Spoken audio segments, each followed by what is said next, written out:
السلام علیکم، نور البصر نام ہے میرا، کھنہ پول سے آتا ہوں آپ کے پاس۔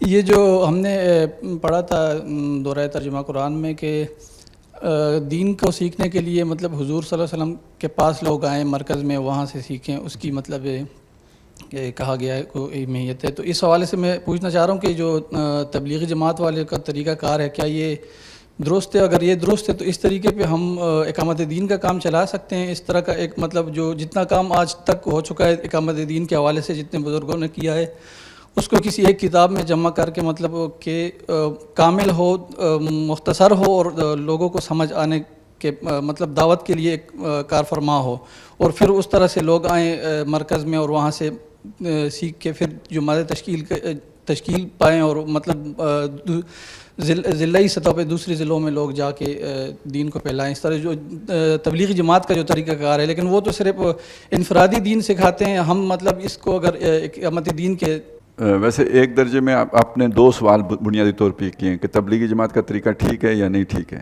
اور دوسرا یہ کہ کیا ہم وہ طریقہ اختیار کر سکتے ہیں اقامت دین کے لیے یا نہیں کر سکتے۔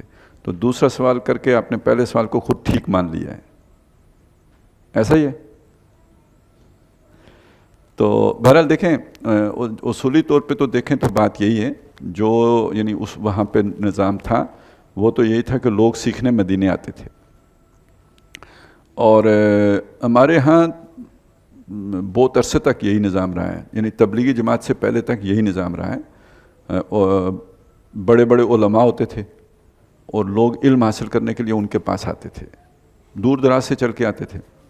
اسی طرح جو یہ دوسرا تصوف کا سلسلہ تھا، اس میں جو پیر قسم کے لوگ ہوتے تھے، وہ ان کی خانقاہ ہوتی تھی، وہ اپنے خانقاہ میں بیٹھے ہوتے تھے، اور دور و دراز سے لوگ آتے تھے، ان کے پاس آ کے بیعت ہوتے تھے، ان کے پاس رہتے تھے، اور جب وہ سمجھتے تھے کہ بھئی یہ بندہ اب اس قابل ہو گیا ہے کہ اپنے پاؤں پہ کھڑا ہو سکتا ہے، تو وہ اسے خلت خلافت عطا کر دیتے تھے، اور پھر وہ اپنے علاقے میں جا کے کام کر سکتا تھا۔ یہی ترتیب ہوتی تھی۔ پھر یہ ہوا نا کہ لوگوں کا دین کی طرف رجحان ختم ہو گیا، اور یعنی یہ والے سلسلے سست پڑنا شروع ہو گئے، ماند پڑنا شروع ہو گئے۔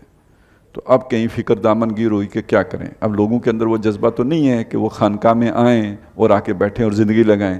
اب لوگوں میں وہ جذبہ تو نہیں ہے کہ وہ دور و دراز سے سفر کر کے کسی عالم کے پاس آئیں دین سیکھنے کے لیے۔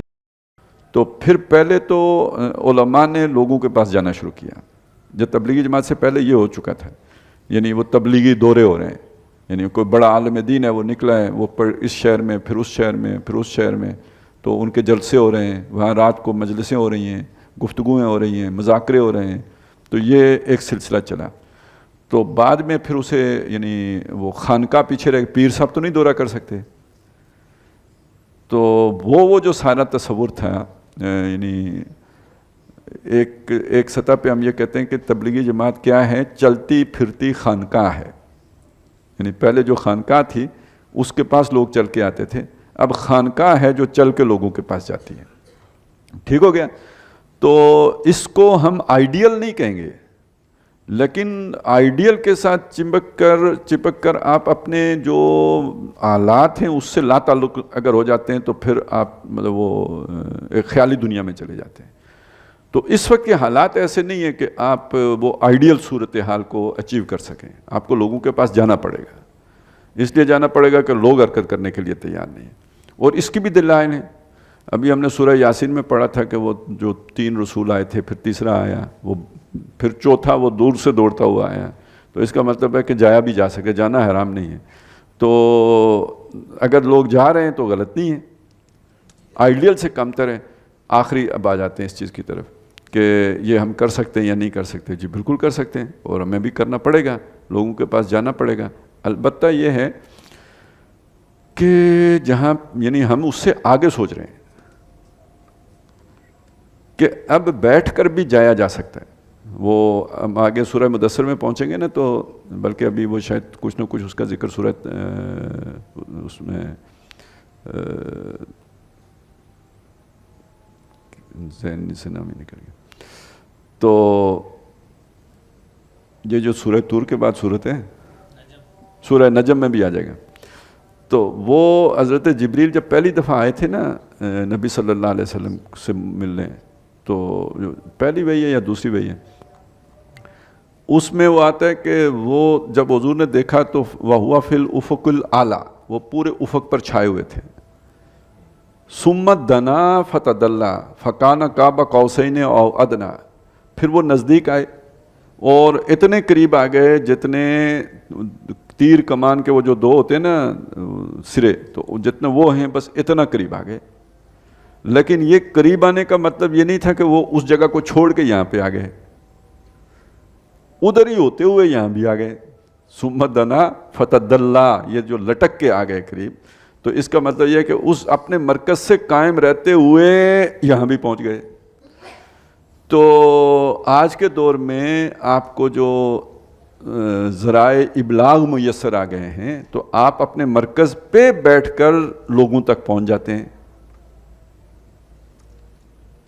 سمجھ آئی بات؟ اور یعنی سوشل میڈیا ہی چلیں کہہ لیں، لیکن یہ جتنے بھی اس میں آپ سارے ذرائع ابلاغ کو سامنے رکھ لیں، تو یعنی اس وقت زیادہ یعنی اس سے بات آگے نکل گئی. کسی زمانے میں جب تبلیغی جماعت کے بزرگوں نے بیٹھ کے یہ فیصلہ کیا ہوگا تو وہ اس وقت کے اعتبار سے بہترین فیصلہ تھا، حکمت عملی کے اعتبار سے لوگوں کے پاس جانے کا. آج وہاں پہ یہ رک نہیں جانا چاہیے.